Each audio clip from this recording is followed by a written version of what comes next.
guys, Miss Megan here with another Rockin' Read Aloud. Today we are going to read Super Turbo versus the Pencil Pointer. And this is by Lee Kirby with very cool illustrations by George O'Connor. All right, here we go. Chapter 1, A Visitor in Classroom C. Behold, Sunnyview Elementary School. Inside these walls, there is a big secret. What is the big secret, you might ask? Well, we'll get to that. For now, Sunnyview Elementary School is just your typical old elementary school. And Classroom C of Sunnyview Elementary School is just your typical second grade classroom. Students enjoying their free time reading. Typical. Their teacher, Ms. Beasley, grading papers. Typical. The desks, the chalkboard, the bookshelves. Typical. Everything was typical except for this guy right here. See him? Turbo. Not typical. Oh, sure. Turbo might look like an ordinary hamster, but remember that big secret? Well, here it is. You see, Turbo isn't an ordinary hamster. He's also Super Turbo. The mightiest super hamster in the entire known universe. But the students in Classroom C have no idea that Turbo is a super hamster, and Turbo has to protect his secret identity. So around the kids, Turbo is just typical Turbo. That's okay with him because being the official pet of Classroom C is a big duty, and even superheroes enjoy some time off. The bell is ringing. The bell sounded at the end of the school day. Some of the students filed past Turbo's cage and waved to him on their way out. Ms. Beasley spent a few minutes gathering up her things, and then she left too. Good night, Turbo. See you tomorrow, she called as she shut the door behind her. There she goes. What to do, thought Turbo. He didn't have any plans tonight since there was no Super Pet Superhero League meeting on the schedule. What's that, you say? You've never heard of the Super Pet Superhero League? You've never heard of the Great Gecko? Huh? Or Wonder Pig, or the Green Winger, or Boss Bunny, or Fantastic Fish, not even Professor Turtle? You've never heard? Well then, read closely. You see, Turbo wasn't the only superhero pet in Sunnyview Elementary. The truth is, all the class pets were secretly superheroes. And as superheroes, they decided to band together as the Super Pet Superhero League to stop evil in and out of classrooms. Turbo thought for another moment about his plans. Suddenly, he knew what he was going to do for the rest of the night. He climbed onto his water bottle and he gently lifted the top of his cage. Then he swung down from the table and scurried across the floor to the reading nook. He'd been reading a Ryder Wolfson adventure the past few nights, and he was anxious to see how it ended. Oh, our Turbo is a reader. Turbo settled in and was leisurely reading when, click! What was that noise? Creak! Turbo looked toward the door. Oh no, it was opening. Oh, what's that? Who was that? Which meant someone was about to enter Classroom C. Turbo looked around for a hiding spot. The bookcase? No, there wasn't any empty space. The pile of pillows? What if he got stuck? The cubbies? They were too far away. Ah! No. A foot entered the classroom. Turbo dove underneath his book, hoping it would cover him. Then he had a horrible thought. What if whoever it was noticed that Turbo wasn't in his cage? They'll think I've been kidnapped. They'll send out search parties. Turbo dared to peek out of his hiding place. He breathed a sigh of relief when he saw that the mysterious visitor was just the school janitor. He was probably coming to empty the trash. But wait! He wasn't heading for the trash. He was heading directly for Turbo's cage. Oh no! He's already noticed that I'm gone! He must have the cage bugged. The janitor stood in front of Turbo's cage. Then he opened a supply kit and pulled something out. What was it? Turbo strained his eyes, but it was too far away to see. Suddenly, there came an awful, high-pitched drilling sound. It was almost as awful and high-pitched as the alarm in the cafeteria, which Turbo had set off one time in order to defeat an evil rat named Whiskerface. And then it was over. The janitor packed up his things and headed for the door. He flicked off the lights as he left. Phew! That was a close call, thought Turbo. I better get back to my cage before anybody notices that I'm gone. It took Turbo a while to get back in the dark, and when he finally did, he was relieved to see that everything looked normal. But if everything looked normal, then what was that janitor doing? Chapter 2, The Big Reveal. Turbo opened his eyes. Sunlight was streaming in through the classroom windows. He got up, yawned, and stretched. Had last night just been a dream? Turbo looked around. On the shelf above his cage, he could see something. So it hadn't been a dream. Whatever the janitor had installed last night was up there, but Turbo sure couldn't tell what it was. Was it a machine that shot out laser nets anytime a kid picked his nose? Or was it a freeze ray if someone whispered in class? Or a top secret ghost detector? The possibilities were endless. Turbo was just about to climb up onto his water bottle and take a closer look when ring-a-ding-ding-ding-ding. Students began to file into classroom C, and Turbo would have to wait until later to see what was up there. Ms. Beasley was making an announcement at the head of the classroom.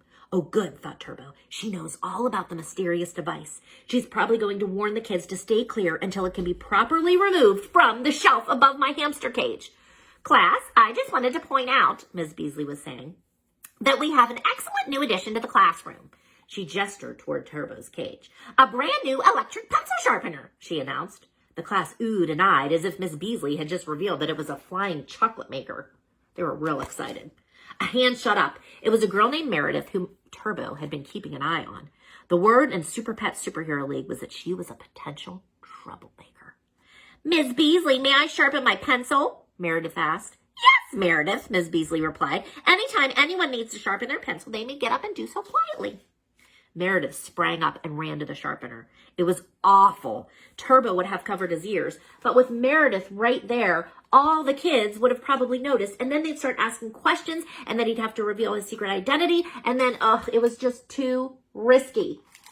Meredith pulled her pencil out of the sharpener and held it up. Pointy, she proclaimed. Pretty soon, the whole class had lined up to sharpen their pencils. Why is everyone so excited about a pencil sharpener, thought Turbo. Can't they just chew their pencils into points like I can? Turbo never got his answer. Instead, the pencil sharpener continued, nonstop, all day. Turbo sat grumpily in his cage, food pellets in his ears to block out the noise. But toward the end of the day, Turbo began to notice something, and that something was falling into his cage. It looked like his cedar chips, but it was lighter and fluffier. Then Turbo let out a gasp. It was pencil shavings. The pencil sharpener was dropping pencil shavings into Turbo's cage. Every time a kid sharpened their pencil, a few more flakes fell down. At this rate, Turbo was sure to be buried. Chapter 3, Emergency Meeting. I suppose you're all wondering why I called this emergency meeting of the Super Pet Superhero League, said Super Turbo. School had let out a few hours ago. Now the class pets were gathering in their secret meeting place, the reading nook of Classroom C. Super Turbo brushed a few pencil shavings off his cape. Something happened strange in Classroom C. That's funny, said a parakeet named Clever, who was also known as the Green Winger. Something strange is happening in Classroom D as well. Weird, said Leo, the official pet of Classroom A, also known as the Great Gecko. I was going to report strange happenings in my classroom as well. Me too, exclaimed Angelina the guinea pig, who was also known as Wonder Pig. She was the official pet of Classroom B. This is mysterious, Warren said, as slowly as you'd expect a turtle to speak. He was the class pet of the science lab, and he was also known as Professor Turtle. There's some of them there. What is going on? Asked Nell from within the water-filled turbomobile that served as her home when she wasn't in her fish tank. She was also known as Fantastic Fish. Last night, the janitor came in here and he screwed something in. I couldn't see what it was because he turned off the lights when he left. But in the morning, the evil thing revealed itself. And it's an electric pencil sharpener. And that's not all. The pencil shavings are falling into my case, and if we don't stop this thing, it's going to bury me alive. Said Frank, also known as Boss Bunny. He was the official pet of the principal's office. And you're telling me this happened in every classroom last night? The Green Winger, Wonder Pig, and the Great Gecko all nodded. How could the janitor be so careless? Asked Super Turbo. What if, began Boss Bunny, what if the janitor wasn't being careless? What if this is all part of a sinister plan? Are you saying the janitor is evil? Ha ha, of course not. He's just a pawn. The real villain is the pencil pointer. Hold on. Who Or what is the pencil pointer? Asked Fantastic Fish, scratching her head with her fin. I think you'd better come with me, said Boss Bunny darkly. There's something you all need to see. Boy. Chapter 4, A Pointy Plan. The Super Pets followed Boss Bunny to the vent in Classroom C. Using her Super Pig strength, Wonder Pig removed the vent cover and the animals filed inside. When the Super Pet Superhero League had formed, they decided that the best way to travel in secret was to use the vent system. It was also their way of communicating. Each pet had an object that they hid just inside the vent in their classroom. They'd tap it on the vent floor and the whole sound system would echo through the system. Turbo's object was that ruler right there. Being a guinea pig, Wonder Pig not only had strength but also super maze running abilities. The Super Pets followed her as she raced through the vents. She popped out into each classroom to make sure that, yes, the pencil pointer had indeed struck each and every one. Now the Super Pets climbed out of the vent that led into Principal Baxter Brickford's office. It's over here, said Boss Bunny, taking the lead, on Principal Brickford's desk. He led all the animals to a yellow notepad. Yesterday, Principal Brickford had a meeting with the janitor, and well, just look at this. Are those all drawings of you? Yes, I guess so. What can I say? Principal Brickford is a big fan of mine. But look, it's a map. And in each classroom, Boss Bunny, you're sounding a little like our old enemy Whisker Face, said Fantastic Fish. How does installing a pencil sharpener in each classroom help the pencil pointer take over the school? Look, there's an X. That's right, X marks the spot where the pencil pointer makes his mark, and it's all part of his plan to take over the school. Excellent question, said Boss Bunny. First, have you noticed how the kids are mesmerized by these pencil sharpeners? Yes, explained Super Turbo. Is it mind control? It very well could be, Super Turbo, said Boss Bunny. These kids are sharpening and sharpening and sharpening their pencils. The great gecko snapped his fingers. Until we're all buried beneath a mountain of pencil shavings. And there are no Super Pets to protect the school, cried Wonder Pig with a gasp. Exactly, replied Boss Bunny. We can't expect the kids and teachers to understand the danger they're in. And with no Super Pets around, the pencil pointer will easily take control of Sunnyview Elementary School. But who is this pencil pointer? Asked Wonder Pig, scratching her head. Is it Principal Brickford? It can't be, said the green winger, pointing at the drawings of Boss Bunny. The pencil pointer wants to get rid of the school pets, and Principal Brickford clearly loves Frank. Boss Bunny giggled with delight, then got serious. It must be someone above Principal Brickford, someone who hates cute, fuzzy animals. The great gecko leaned forward. What does it say there, toward the bottom of the map? Super Turbo adjusted his goggles.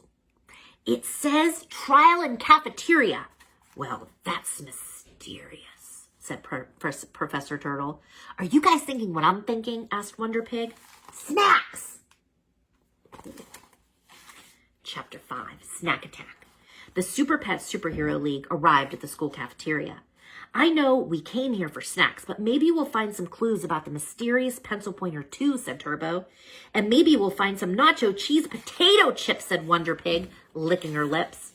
And some gummy worms, said the green winger. Way better than real worms, she added. Believe me, I would know. In the pantry, the great gecko used his sticky hands and feet and his super climbing power to scale the side of the cabinet where the snacks were kept. What is it? Another trap from the pencil pointer? No, it's even worse. The snacks are gone. Oh no. The Super Pets looked around. The great gecko was right. The snack cupboard was completely bare. Maybe check the fridge? Called out Fantastic Fish. Good idea, yelled the great gecko. He scurried over to the fridge. What is all this? Organic carrots? Sugar-free apple juice? Soy milk? Someone evil cleaned out all the delicious snacks and replaced them with healthy ones. Who would be so evil? It must be the pencil pointer. He's trying to starve us. Suddenly, the Super Pets heard a loud whistle. They whirled around. Slowly, creeping out from the shadows, stepped Whisker Face, you rat! Super Turbo, you hamster! What do you have there? Fantastic Fish stammered, practically drooling with hunger. Oh, this? Shat asked Whiskerface, stroking his long whiskers. This is just a bag of incredibly delicious nacho cheese potato chips. The last bag of incredibly delicious nacho cheese potato chips in the whole school and maybe in the whole world. And that is the end of the first part of our read aloud. So, if you like this story, tune in as we begin chapter 6 and conclude the story of Super Turbo and versus the Pencil Pointer, which will be up at 3 o'clock on Thursday. Have a great few days and we'll see you back. Bye.